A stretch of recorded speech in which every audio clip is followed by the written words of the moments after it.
inspiring and thought-provoking speaker, Dr. Paroi has presented at numerous academic and public platforms across the globe. He has been recognized with prestigious fellowships and awards, including the Institute of Advanced Study Fellowship at Durham University, the Global Fellow Award at the University of St. Andrews, and the Meenakshi Mukherjee Prize. Beyond academia, Dr. Paroi works actively with industry partners such as the British Council, Mozilla Foundation, Titan Company Limited, and TCS, contributing his expertise to projects on knowledge management, storytelling, and digital humanities. He's also the director of Skillscapes Private Limited, a knowledge solutions company housed at IIT Madras Research Park. Dr. Paroi serves on editorial and advisory boards for Cambridge University Press, Brill, and Sage, and was a jury member for Bal Sahitya Puraskar of the Sahitya Academy.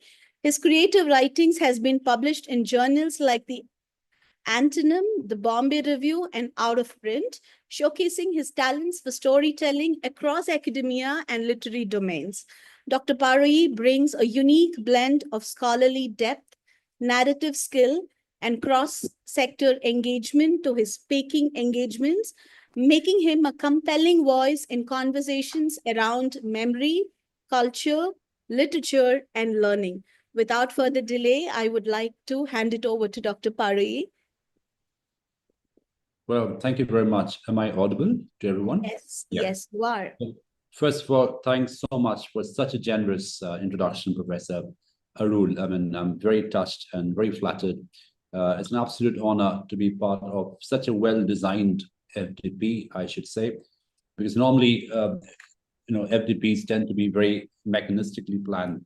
It becomes some kind of a box-ticking exercise. So I must congratulate you on such a creative topic and something which is so urgent in the world we live in today. So this actually sounds like more like a symposium than an FDP, and I'm pretty sure I will learn a lot from this session as well, because we're all co-learners in this ecosystem that we share, and that should be the knowledge sharing practice in academia. So what I will do in the first half of my talk will be about memory studies, and in terms of how it connects to some of the concerns, some of the euphoric, paranoid states that we are inhabiting in the age of artificial intelligence. Then I will move on to the role of literature in an age of artificial intelligence. It sounds a bit like Marquez's Love in the Time of Cholera. That's precisely the point. What is literature's unique significance in an age of AI? And what are the ethical interpretative lenses that literature can offer, which I believe is the philosophy of this FDP as well in an age of AI.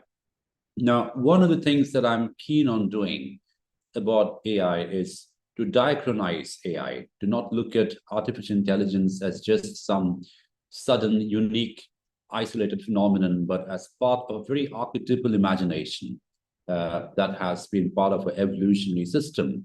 What we call AI today probably had different names at different points of time. So I'm going to bust a few myths about AI, and I will sort of reposition literature as perhaps still the greatest tool that we have to understand how interpretation, imagination work. So let me begin at the beginning. What is memory studies and how is it related to the philosophy of this faculty development program? Very broadly speaking, memory studies is a complex examination of the processes of remembering and forgetting. Now, you'll notice that I've used the word forgetting at the very outset. And we sometimes have this running joke in memory studies that we should actually call it forgetting studies. It will make more sense, because we sometimes are more invested intellectually in the study and the phenomena of forgetting. And then, of course, we look at forgetting and memory as a complex interplay, as supplementary positions rather than as ontological opposites of one another.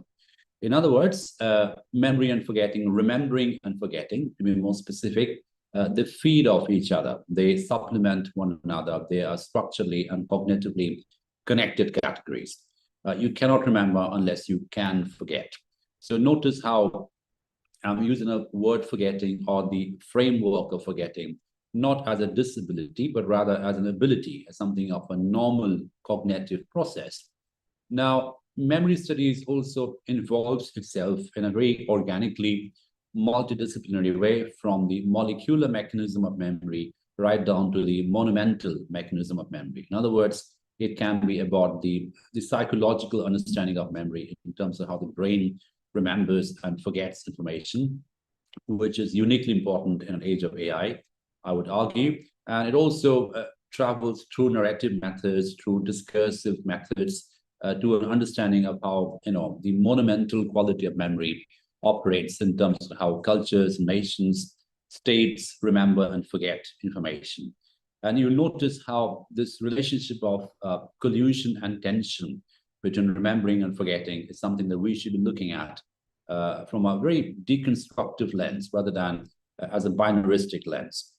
Because as I mentioned, that every act of remembering, every act of commemoration is also already an act of oblivion, an act of forgetting, because encoding and erasure, they happen simultaneously. We know that through experiments in the brain, in terms of how the brain remembers and forgets, but also in terms of how nations remember and forget, in terms of how every nation, every demography would have its unique practices of commemoration. At the same time, it will also have its unique practices of oblivion, its unique strategies of forgetting.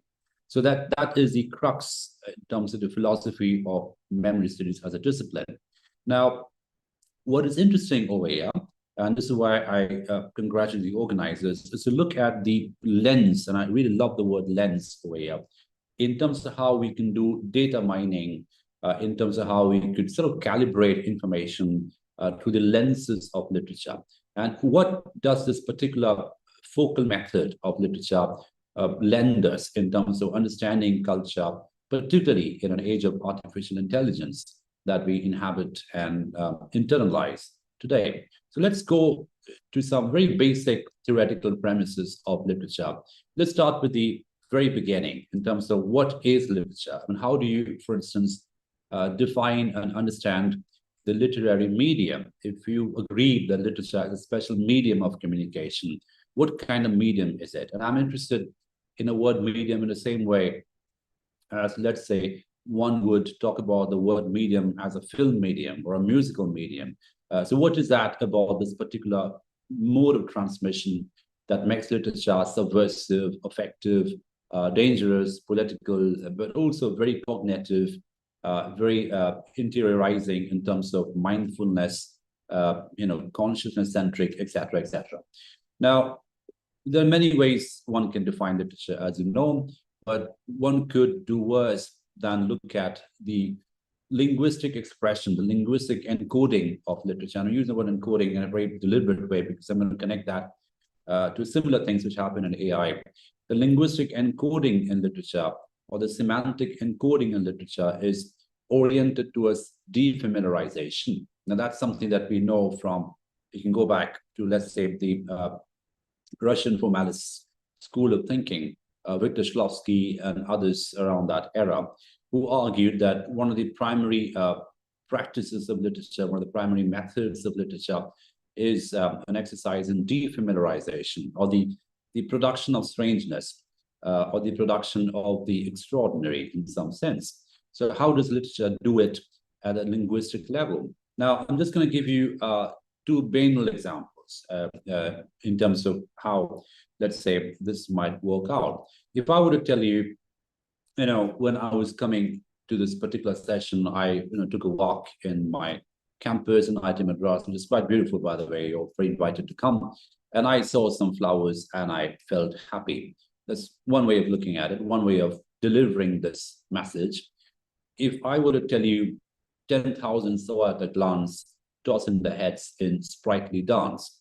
Now, at the level of data, there isn't much of a difference between these two messages. And yet, you would know that in the second mode of transmission, the second mode of encoding, you are inhabiting the level of the literary, or the medium of the literary, because the usual figures are making their presence felt. There are metaphors, there are hyperboles, there are sort of poetic expressions in terms of meter and rhyme. There's a certain kind of linguistic energy which has been embedded in that particular code, whether it's rhyme, whether it's figure of speech in a different way. But this is oriented towards defamiliarization, because no one's going to ask me, I hope no one's going to ask me that, hang on, did you actually see 10,000 flowers? Or was it 7,337? Because what I've done through that linguistic medium is that I've transcended dry data and I moved on to a more effective mode of information, right?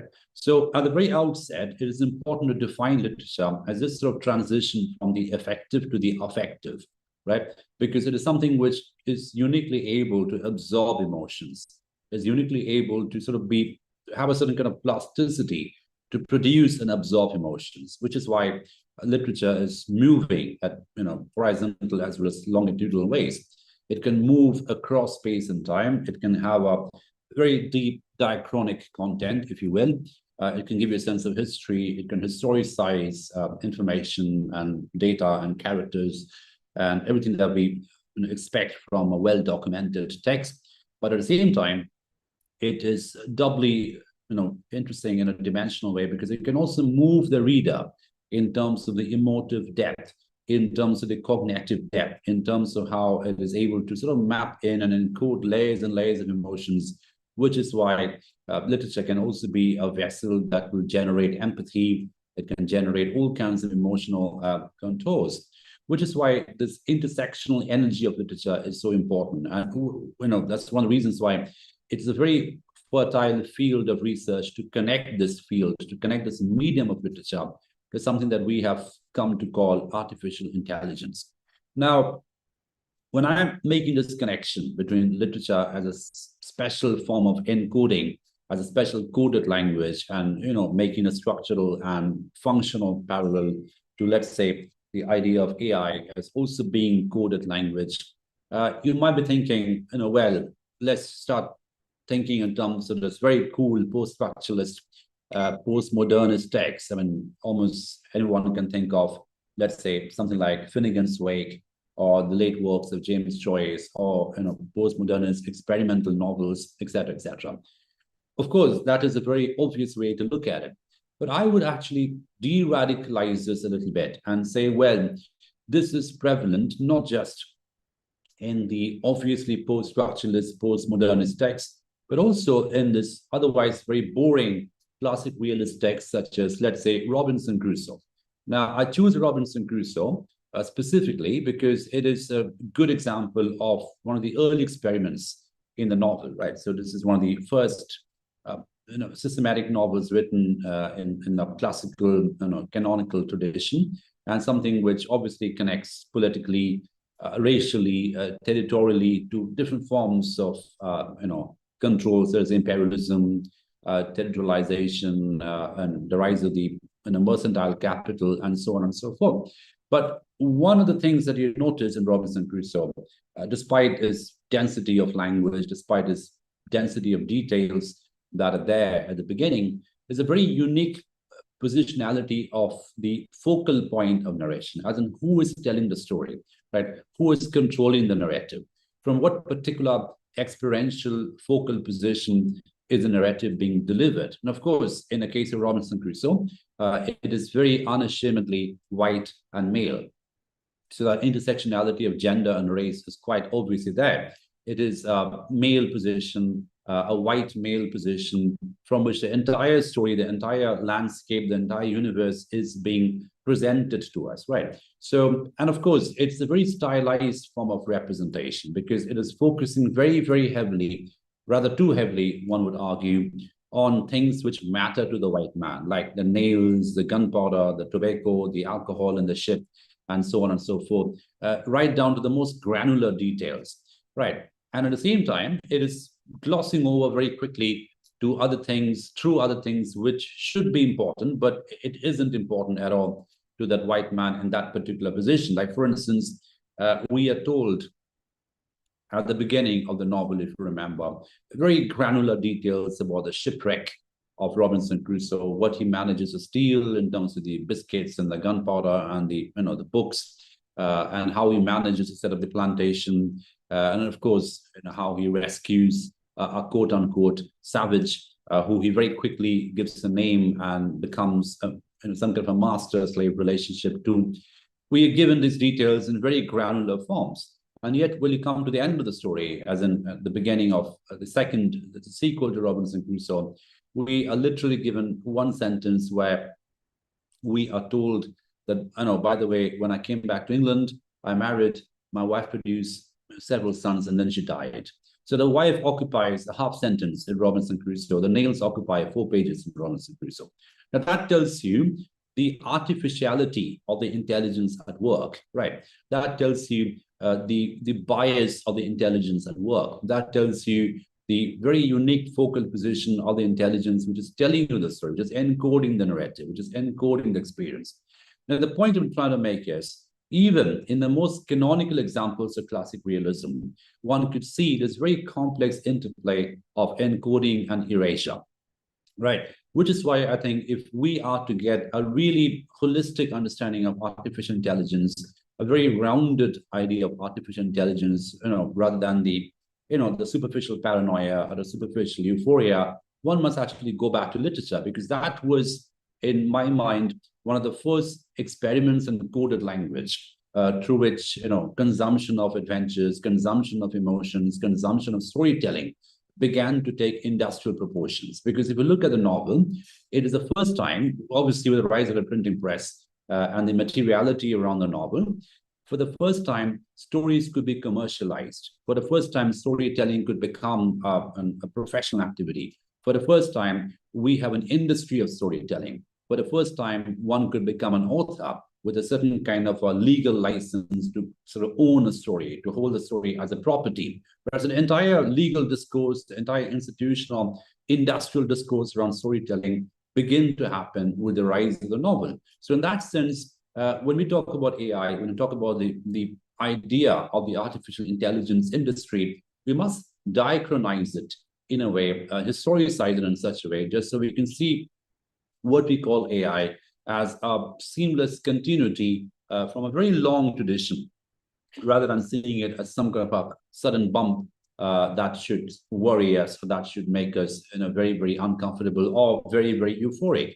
Because I think that position of euphoria or paranoia around the AI are both intellectually a little bit flawed, because the idea that AI can solve everything is, again, an erroneous idea.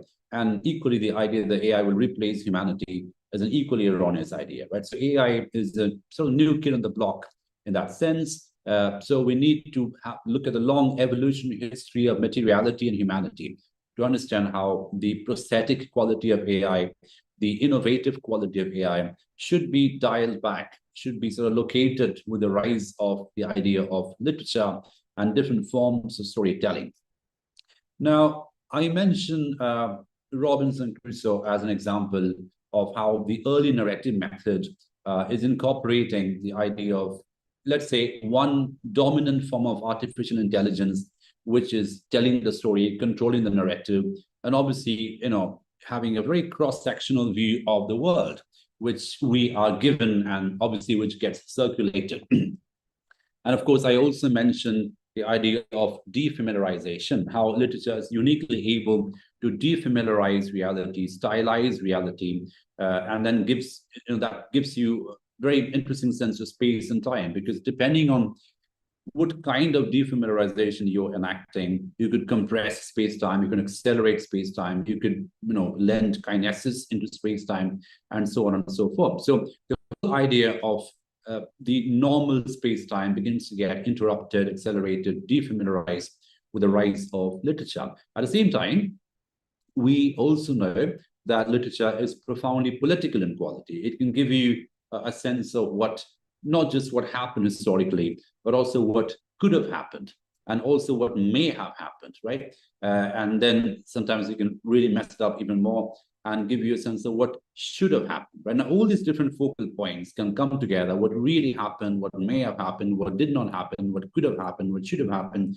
And that entire polyphony, to use a Mikhail Bakhtin term, the entire polyphonic quality about literature, the many voices, the heteroglossic voices of literature, is exactly what makes literature not just moving and appealing and enjoyable, but at the same time, it can also be subversive and problematic in quality. Because then, if you begin to ask some dark questions, in a sense that why would you go for censoring a particular novel?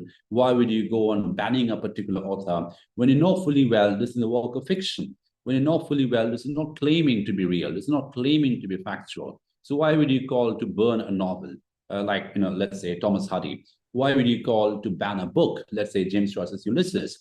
Why would you call to ban an author, let's say Salman Rushdie? Because none of these people, none of these works are actually claiming to be true. So what is it that makes them subversive in quality, problematically political in quality, and so on and so forth? So again, we are looking at data mining. That's something that this FDP is also looking at. Because what literature does, what the literary lens enables us to do, is to convert dry data into some kind of a moving, affective information, right? It's not just effective information. It's not just telling you, well, so many people were affected, so many people died, this amount of jobs were lost, etc., etc. It's not giving you data per se. It's transcending data and giving you some kind of an emotionally arousing information, which then can make you think of what could have happened, should have happened, may have happened. Now, in other words, literature can also produce possibilities in terms of forcing you to think of, what is between the lines, for example, which is why when we are trained in literature as competent readers, we are told by our earliest teachers to read between the lines, not just what is encoded at a semantic superficial level, but also what is sort of not fully encoded, but is there as some kind of a spectral presence, as some kind of a ontological presence. Now, ontology and spectrality allow me to come to the classic deconstruction point. When you look at a book like, work, a philosopher like Jacques Derrida.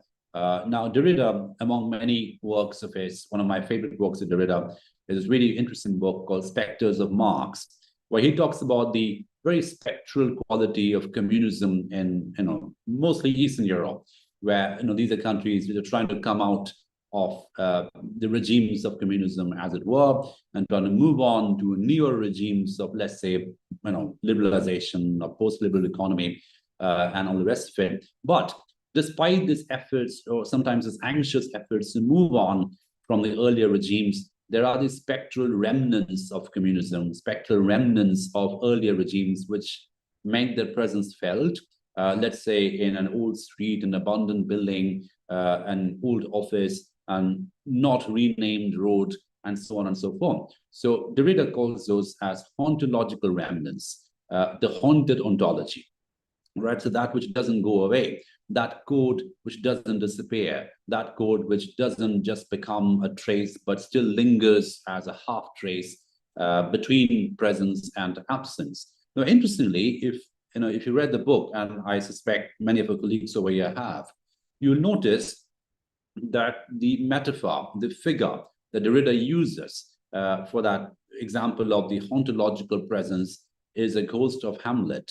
In other words, Hamlet's father, so the original king of Denmark, who is dead but not quite dead, who is still lingering in the sort of margins between, Denmark and Norway, and who is still, in a way, proxy controlling, remote controlling what is happening in Denmark, and who is sort of using his son as an agent to, enact the vendetta for him, and who's sort of remote controlling the Danish kingdom from the margins, from the sides. So he's gone, but not quite gone. He's dead, but not quite dead. So he's that code which hasn't disappeared yet. He's that code which was meant to be destroyed, but hasn't gone away completely, right? So you find that even in very classical pre-novel examples of literature, we have this idea of encoding as a spectral quality. And you find that in science fiction about AI, this futuristic films about artificial intelligence, we have the idea of the haunted code, that code which no one quite knows where it is and how it is controlling, either data systems or information systems, breaking into intelligence. And, think of really popular films such as Mission Impossible and, Bourne Identity, and even the James Bond films in recent years. They all tend to use this recipe of that spectral code, that code which is there but not quite there. Now you find that these are things which were happening in literature already. So literature as a special linguistic medium who's already in this game of encoding and erasure and calibrating the interplay, the liminal, ambivalent complex between encoding and erasure. That which is encoded can also be part of erasure. That which has been erased can be re-encoded. Now, this allows me, in some sense, to come back to memory studies and talk about one particular theory of memory, which has acquired some currency over the years. And the person that I'm about to refer to is someone called Joseph Ledoux, who I will mention again in the end of my lecture. So Joseph Ledoux, L-E-D-O-U-X, Ledoux, Joseph as in Joseph. He has written extensively on many things such as anxiety, the whole idea of the anxious brain, what happens to the brain when it is anxious, and how anxiety also becomes some kind of a cultural condition. So he's a neuroscientist, obviously, but he also connects neuroscience to cultural studies in very interesting ways. Now, Ledoux's idea of memory, it also has a very interesting theory of what we call the reconsolidation model of memory. Now, it is not the same as reconstruction. So reconsolidation model says that every time we remember something, we don't remember the original event or the original memory. We remember the last remembered version of the event. And when you remember it, that memory then becomes the last remembered version. So you can see how there's a degree of slipperiness and textuality about memory, how it moves away. There's sort of the moving quality, the kinetic quality, if you will, about the very act of remembrance, and how every act of remembrance is also, in some sense, an act of erasure, because you're also erasing away the earlier version and replacing it with that version, which then becomes the template from which you're drawing the next time and changing and mutating.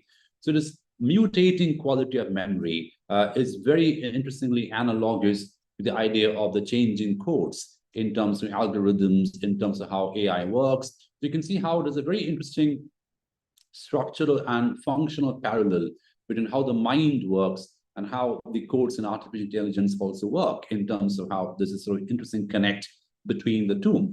Now let's use Robinson Crusoe as an example of, let's say, successful encoding. How it's very biased, it's very male, it's very phallocentric, it's very white in terms of its race. So that is the lens through which the entire discourse is being delivered to us, etc., etc. Let's look at an example of, again, a white male narrative. And I'm deliberately choosing all the white male narratives to deconstruct those in a certain sense. But this one, you will agree, is about the failure to create the right code. So it's a novel about the failure to write a novel in that sense. It's an anti-adventure novel. It is a very popular one, very canonical one, and one of my absolute favorites, because I think it does so much despite its brevity. And the novel I'm mentioning is Joseph Conrad's Heart of Darkness. Now, if you read Heart of Darkness, in some sense, it is the entire counterpoint to Robinson Crusoe. So instead of territorialization, Heart of Darkness is about de-territorialization. It's about the exhausting empire. It's about the dark underbelly of the empire, and how the whole idea of the inglorious adventure, which actually includes exploitation, loot, mass murder, genocide. So all these terrible things about the empire are coming to the fore. And it is impossible anymore, those of us who read the novel will recall, it is impossible anymore to glorify it. So there's no code available anymore through which that kind of an artificial intelligence, which was in the service of glamorizing the empire, will work anymore, because it has been exposed. It's a rogue code in some sense. Now, of course, I'll come back to the word rogue, because we'll also talk about the rogue agent in Heart of Darkness. I mean, you know, those of you would know, who read the novel would know, it's one of the early novels about the rogue agent, the agent gone wrong, the agent gone rogue. We'll come to that in a minute. But at a narrative level, what Heart of Darkness does, it talks about, it gives you an example, it gives you a diagram, if you will, of the collapsing code in some sense, the code which doesn't work anymore, the dysfunctional narrative method. Because if you read the novel, Marlowe, the narrator in Heart of Darkness, is giving up on telling or trying to tell you a good story. He knows he's giving you a bad story. He knows he's messing up the adventure narrative. He knows he's struggling to put it together. So the entire novel becomes some kind of a bad algorithm in some sense, because it's an algorithm which can barely stay functional. If Robinson Crusoe is about creating the right algorithm to sell the white man's narrative, Heart of Darkness becomes a bad algorithm, or the exhausted algorithm which doesn't serve the purpose anymore.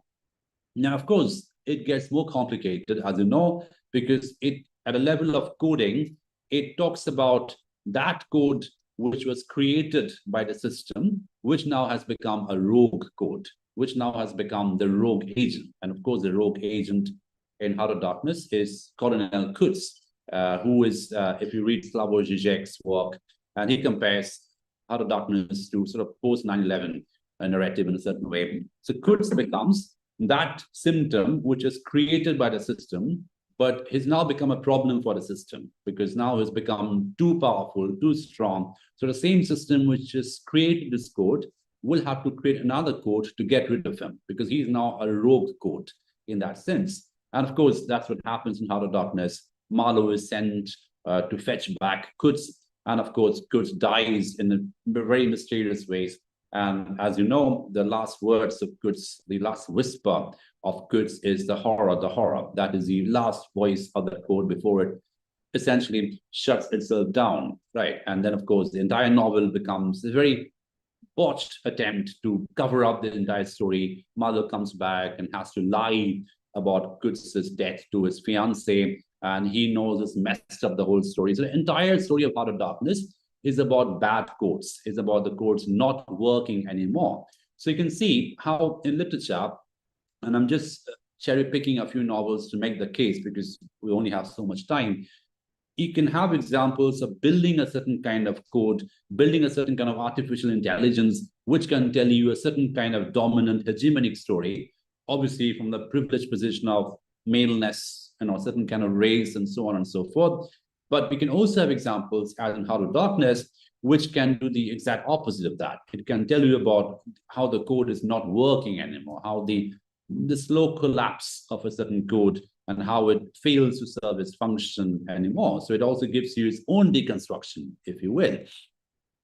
Now, allow me now to move on to the final phase of my talk. When we talk about the idea of data in literature, to what extent can literature be seen as a data mining exercise? And again, I'm so impressed, I'm so fascinated by the organizers for conceiving this in such a way. I think it calls for a really good applause to think along these lines.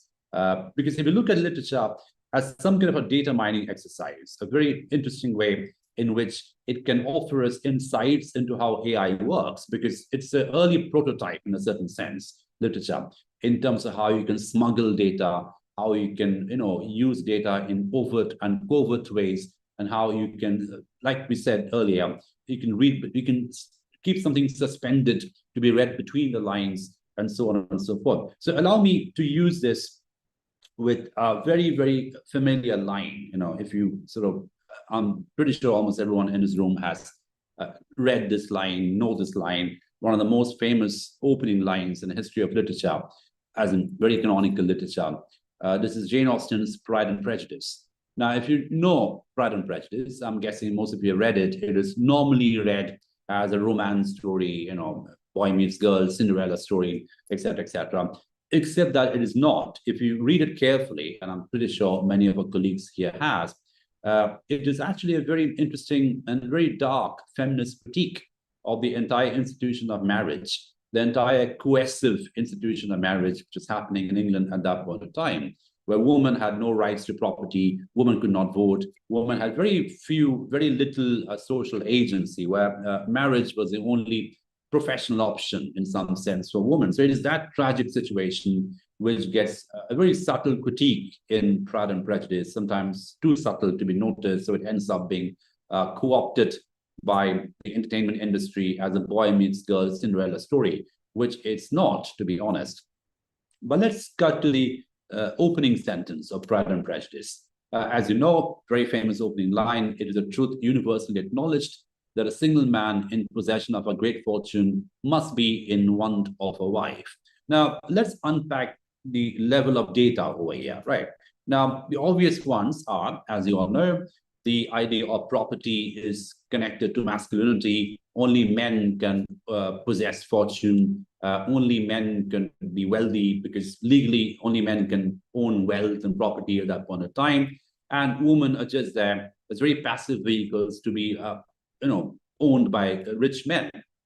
It's a truth universally acknowledged. There's some sarcasm over there, of course. The single man in possession of a great fortune, as in the fortune masculinity equation.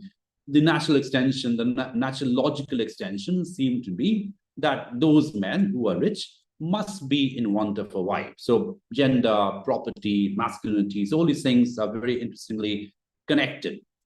That is the quote which is at work. But there is another quote which is very interesting, and sometimes it stays a little bit undetected, if you will. And that data is, there is also the assumption that all men who are wealthy are heteronormative. All men who are wealthy must be heterosexual, must marry, because the idea of a gay man possessing wealth doesn't come at all, because if that is a quote which is read, the entire construct will collapse. Right. Now, that means at some level that the idea of marriage in Pride and Prejudice has nothing to do with money, as you know. It's got nothing to do with romance. It's about multiplying money. Marriage is nothing about romance at all. Those of you who read the novel would know that romance is the last thing in the mind when people are getting married in Jane Austen's novel. It's about how the money, the property can be multiplied, and how heteronormativity is an economic construct, right? So how the money will stay within certain families, the money will not leave outside of this territory of legality, respectability, etc., etc. Now, there is one quote in Pride and Prejudice, which is a bit of a rogue quote, as you know, which I think is the most interesting character that Jane Austen perhaps could not handle beyond a point. So that quote had to be killed off very, very quickly. The quote of Wickham, right?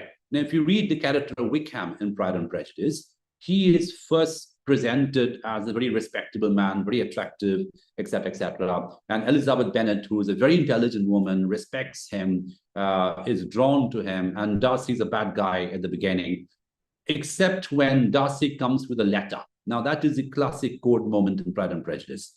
Darcy mysteriously comes with a letter, gives a letter to Elizabeth, and disappears. Right. Then that particular letter is a quote in which Darcy gets to tell his story.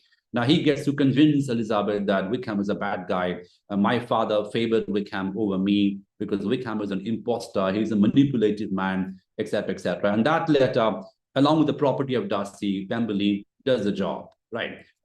Elizabeth falls for Darcy because of the money and the code and the sign that Darcy is controlling. So we also get to see Pride and Prejudice as a very interesting novel in terms of how agency and power depends on who controls the code of communication, the code of transmission. Because remember, Wickham does not get to tell his side of the story. We never get to know whether Darcy is lying. We never get to know, because these are loose questions which stay till the end of the story. Why would Darcy's father love Wickham more than Darcy? Right? Is Darcy the liar over here? And Elizabeth has no other option apart from falling for Darcy because of the estate of Pemberley and for the hegemonic code that Darcy is delivering, and the absence of code that Wickham has because he doesn't deliver a letter. He disappears from the narrative entirely.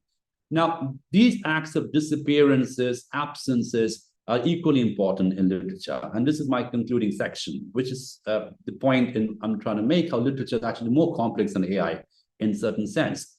Because literature is perhaps still the only vehicle of transmission and communication, where the absence of communication is perhaps sometimes more important than what is communicated.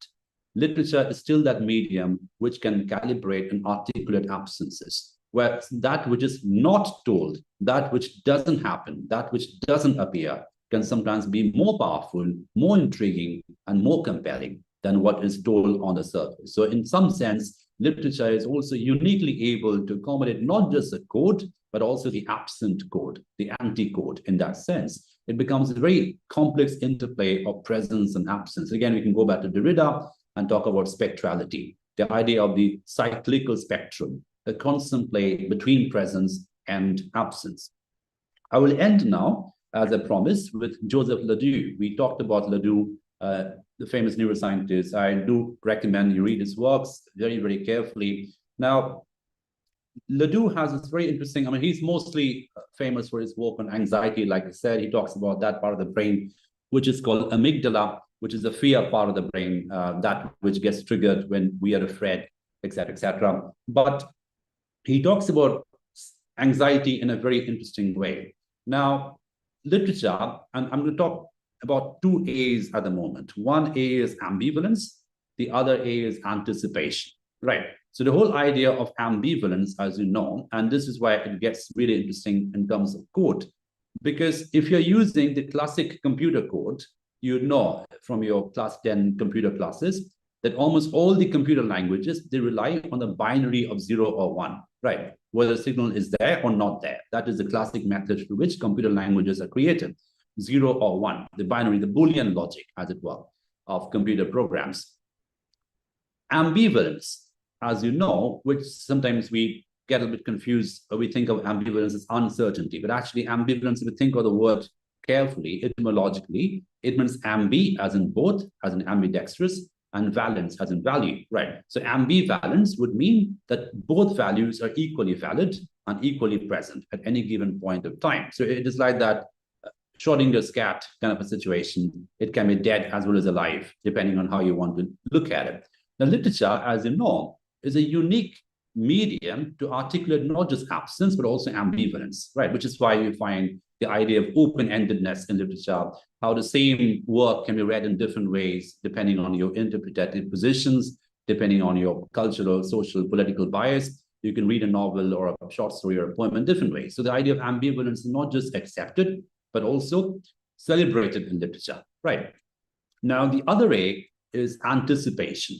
Literature also trains us in a very interesting way to anticipate reality, right? So the idea of the climax, for example, the idea of literature using certain coded methods through which certain things are hinted at and then left unrepresented and left unarticulated, just left suspended in the air, as it were. So that sense of building anticipation and leaving at the anticipatory moment is, again, a very unique literary position to take. Now, when you come to someone like Ledoux, he talks about the idea of anxiety in a very interesting sense. And that is, and this is why I'm going to end with a bit of a triumphant note, as it were, with how literature is far more complex than AI. He says that when we talk about anxiety, in normal situations of mental health issues, we talk about anxiety in negative terms. Of course, it's painful to be anxious. Anxiety attacks can be very painful. And it's a very big problem which needs medical attention, etc. Absolutely true. But from a neuroscientific perspective, particularly if you look at the evolution of the human brain in terms of how it has evolved through centuries and thousands of years, we have data, particularly in terms of Ledoux's research, to tell us that anxiety is actually a very sophisticated neural mechanism. Only the Homo sapiens that we are, only the higher primate brain with this prefrontal cortex and the neocortex, a new kind of neurons that we have evolved over centuries, are uniquely able to be anxious. Notice how I'm using the word able when it comes to anxiety. Anxiety as an ability. Now, mind you, I'm not talking about fear over here. I'm not talking about visceral fear or gut fear or bodily fear, which animals can also experience. But anxiety is a very unique human neural phenomenon. And this is what Ledoux says. It's a very poetic description coming from a neuroscientist. He says that anxiety is a price that a human brain has had to pay for its ability to anticipate the future. I'll say it again. Anxiety is a price that a human brain has had to pay for its ability to anticipate the future. You're only anxious because you have the neural capacity to project multiple scenarios before those happen.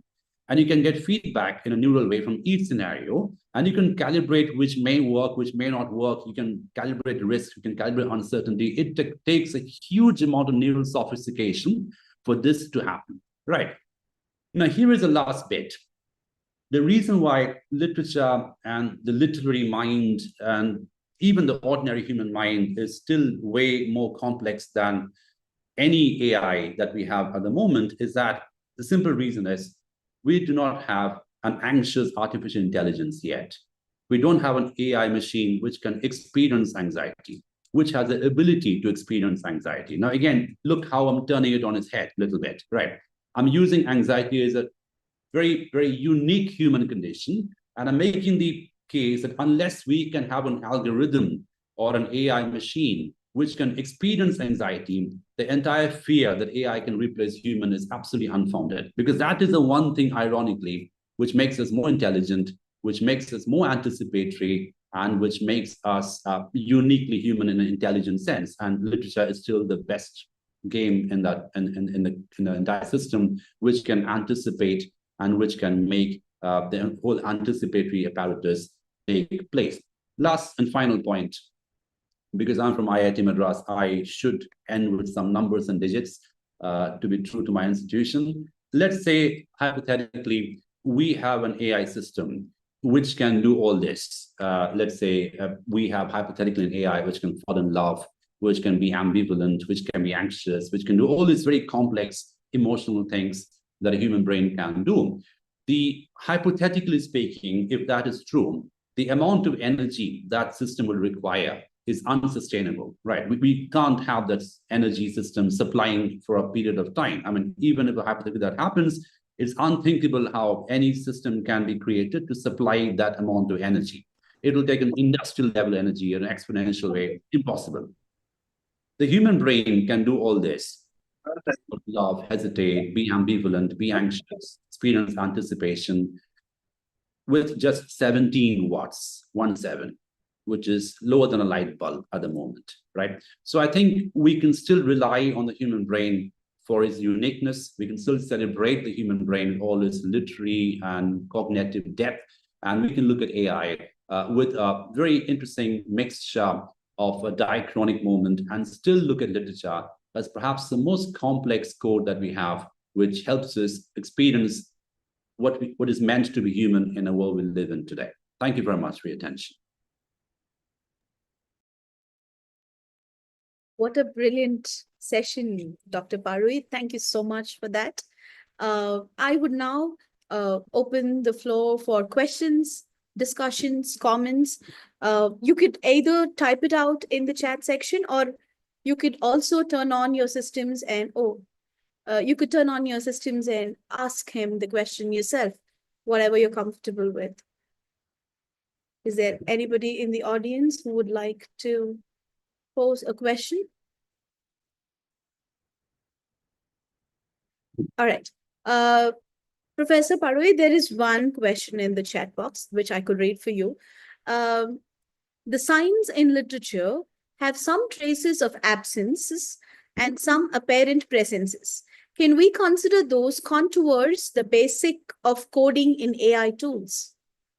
Yeah, thank you. That's a really good question.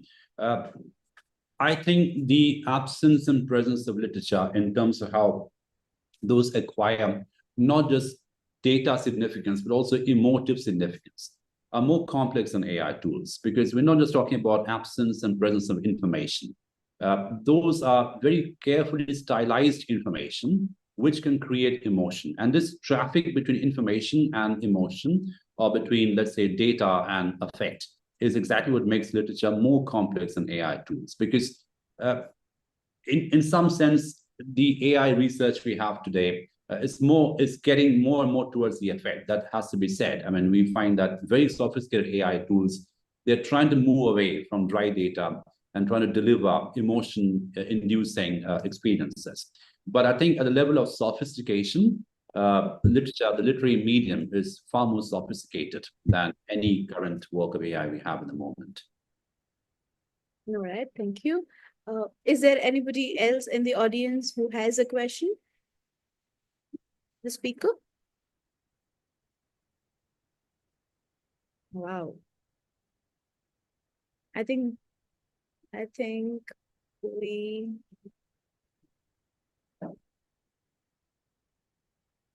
I now cannot decode this silence.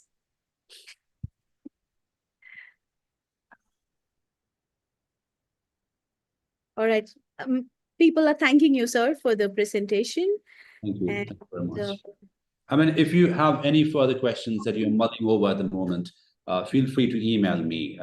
You can find my email from my institutional website. And I take this opportunity to welcome you to IIT Madras at any time. If you'd like to visit, see our Center for Memory Studies, we're very happy to collaborate with you individually as well as institutionally. If you have any research pitch, just drop me a line. I'd be very happy to have a conversation. So we would love to do all of that, and I cannot believe how easy it was to connect with you, because we are truly delighted to have you on board for this, because this, like I told you in the initial conversation, the discussions we've had, we are a very small group, and remotely located. And when we were putting this together and we were mulling over these things, it was very fortunate, that we could reach out to you, and you readily agreed to this assignment. Sir, if there are no more questions from the audience, is there anything else? Okay, there is one from a person by name Arya. So can you connect deja vu to memory studies? yeah, again, excellent question. I mean, deja vu, as you know, it has a sort of Freudian reputation quality to it. I mean, if you look at the classic Freudian model of trauma, it's about traumatic repetition. It's about revisiting something which comes back, So in that sense, it's quite ontological. So in memory studies, I must admit, memory studies has a very complex and complicated relationship with Freud. So Freud is that father which has to be killed in order to move on. If you talk to any psychologist today, they're very uncomfortable with the Freudian idea of psychology. But I personally feel that Freud is still historically very important. And deja vu as a term in terms of the repetition and coming back of memory, I think it carries a lot of sense and valency in memory studies in terms of the traces of memory, what we call engrams. There's someone called Endel Tulving that I recommend reading. So Tulving has the idea of the engram, E-N-G-R-A-M, which is exactly about memory traces. Those traces which go away but not quite, those keep coming back, either through traumatic repetition or through triggers, etc. So in cognitive neuroscience, deja vu, they don't want to use the word deja vu anymore because they want to sound more scientific, but actually they're doing it without using that particular word. It has a lot of valency, and I personally believe that to completely reject the Freudian vocabulary is an error. But then my psychology, neuroscience collaborators would not quite agree with me. But yeah, it's an excellent question. Thank you. Thank you, sir. And all right, you talked about the haunting code. Can you please elaborate how it could be traced, particularly in science fiction? Yeah, the whole idea of the ontological code, as in that which goes away but not quite. That's a very interesting metaphor and trope in science fiction, right? The idea of the disappearance, which is also a form of appearance. And that is uniquely relevant in memory studies because, again, when you look at the idea of how the perfect recall is a myth, also perfect oblivion is also a myth because that which you have forgotten can always come back in a certain sense. And the idea of the returning trace, whether it's through a returning machine, a returning regime, that kind of a Terminator-like existence where it doesn't die but keeps recycling itself. That's a very popular recipe in science fiction, you're quite right. And it also has a lot of valency in memory studies in terms of how the resurfacing of memory, either through a traumatic trigger or through repetition or through deja vu, is a very prominent structural and functional component. So yeah, absolutely. All right. So this brings us to the end of day 3. I would now like to request our head of the department, Dr. Tanushree Sarkar, to render the vote of thanks. Sure.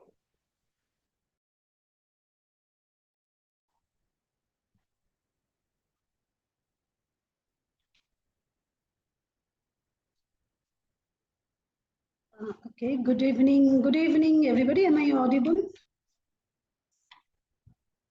Yes, ma'am. Good evening to everyone. On behalf of the Department of English, SRM University, Sikkim, it is my privilege to extend a heartfelt vote of thanks at the conclusion of the 3rd day of our faculty development program on artificial intelligence and the literary lens.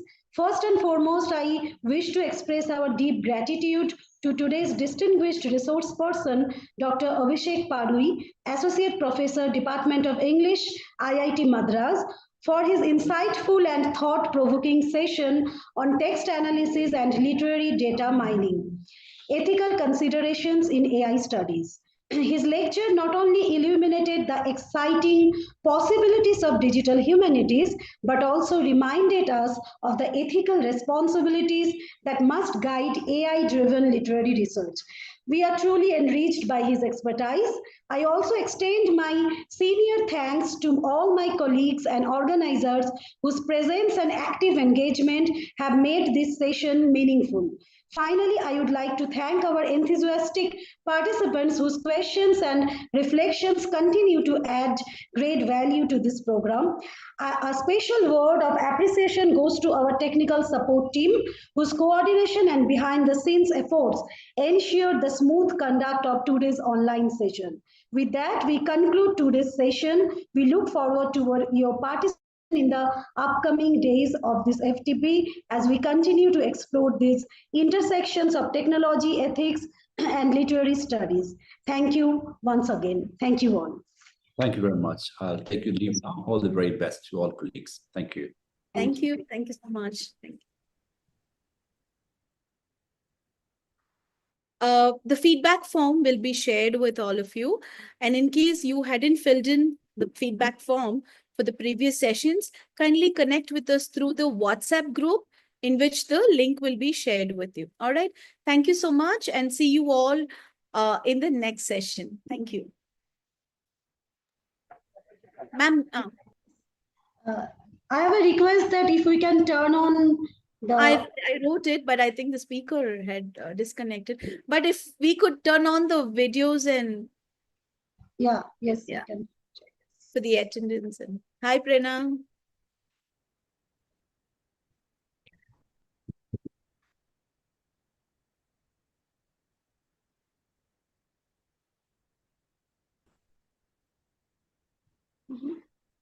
Sumnima ma'am, have you clicked? Because we'll be waiting. We'll be looking at the... It's It's done. done. It's done. Thank you. Thank you, everybody. Thank you.